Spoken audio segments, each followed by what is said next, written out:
Are you still trying to get that perfect morning routine for travel days? If you are new here, my name is Trae, and if you've been here since we started back in January, welcome back to another day in the life of full-time RV travel. Today, I want to walk you through in 3 steps how we normally would organize our travel mornings to mitigate mistakes and to get on the road as soon as we can. But it's not really that fast, as the cameraman needs time to cook up these delicate scenes. And my better half Jessica is away this week at a wedding, so you get to hang out with me for the day. So let's get into the first step, which is preparation. That normally happens the day before, which I would simply call the pre-prep section. And that starts by getting gas. I like to get gas the day before or the morning of before hitching up. I've talked about this in a previous video, but it's just something that eases the stress of the morning, is not having to worry about getting gas. So if you can do that the day before, please do. And when we get back from getting gas, we're gonna check our equipment, and that means tires, fenders, license plates, because I just have mine on by 2 zip ties on each side, and we're gonna pre-prep for the dogs. After we have all that checked off, next we want to pack up the inside as much as we can. And this typically looks like for us is our workstation's got to go, pack away the Starlink, or that could wait till the morning of, doesn't matter. We typically put away the dishes after we're done cooking, empty out the tanks, that can also be done the day of, take out the trash, and arrange the fridge and get it ready for travel.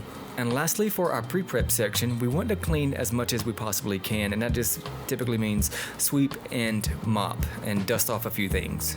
I really like to get up under the slides as much as I can so I don't have any dirt or debris getting in between the slides and just kind of dirtying it up. From there, we are good to go. You can rest easy for the night, but in the morning, we typically start from the inside out, and that usually begins with the bedroom, which we use our bed somewhat as a cushion and a storage for all the electronics and things like that, or things that are very easily breakable, like ceramics and stuff. And we also make sure the closet is packed up, make sure you get the door latch for your closet secured, and then sweep out and clean up as much as possible. From there, we're gonna move to the bathroom, which we just kind of throw all of the things that are typically on the sink counter into the actual sink itself, and that's usually good enough to keep it going. We've never had a scenario where anything's falling out of it, so typically if it's okay to be in there, put it in there. And we'll disconnect the dehumidifier that we have, and then make sure your shower door is always latched.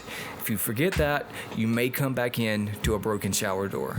And personally, whenever I get everything taken care of on the inside and done with the kitchen and living room, I'll go ahead and bring in the slides and the awnings if I have them out. Once I have the slides in, I'm gonna go ahead and turn the water off, go ahead and get the water hose wrapped up, and then I'm gonna shut the power off and get the power cord wrapped up, and then lastly, the sewage. Empty out the tanks if you haven't already done so the day before in our pre-prep section. Go ahead and empty them out now, and then get your sewage taken care of. Then we're gonna worry about the truck. And I think you guys have it from here. All you do is get in position, get hitched up, tug test, check the lights, and then just hit the road. In summary, that's essentially all there is to packing up an RV. But the main thing that works for me is having a routine to follow through on so I don't feel like I'm all over the place. One of the biggest pet peeves of mine is packing up the inside too quickly and forgetting something after all the steps and slides have been put up already. It drives me absolutely crazy, and I'm sure there are a few folks out there who can agree. So I hope by sharing our routine that it helps you out in the future, and typically when Jess is here, we can work on both the outside and the inside simultaneously to cut down on pack time. But that's all there is, and that's all for today, guys, and thank you for hanging out with us. Subscribe if you enjoyed this vid or if you learned something from this vid, and we will see you in the next adventure.